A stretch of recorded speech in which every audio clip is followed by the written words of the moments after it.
Salamlayıram hər kəsi. Dünyanın ən gözəl səsi ana laylası barədə şeir yazmışam. Bütün anıya rəğbət bəsləyən insanlardan xahiş edirəm ki, axıra qədər qulaq assınlar. Tar kamança dinləyən zaman gəlirsən marağa, o səs bizə doğmadır, bal kimi yayılır qulağa. Bax o cürdə gecə narahat yatmayan uşağa, ananın həzin laylası sanki tarın səsidir. Kamança da eynilə körpə nübarın səsidir. Bəzən lap incə, bəzən ərşə çıxır ayə o səs. Susmayan körpəni susturan səsdir sayə o səs. Dünyada yox elə səs bənziyə laylaya o səs. Uşağı məst eləyən məsti xumarın səsidir. O səs həm körün, həm lalın, həm də karın səsidir.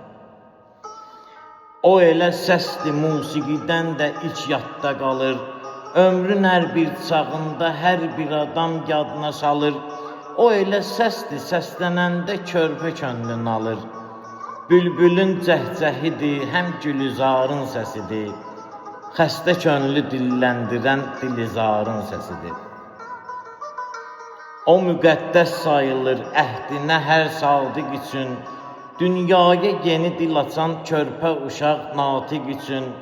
Nə cür ki ruha qidadır sevən hər aşiq üçün. Qeybdə nəsrət-i intizarda yarın səsidir.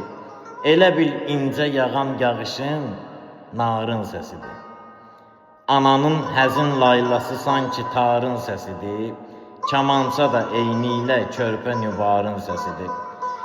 Allah bütün anaları qorusun, dünya durduqca var olsunlar. Bütün ana adına layiq olan hər kəsin əlindən öpürəm. Bəyənən takib atar. Çox sağ olun.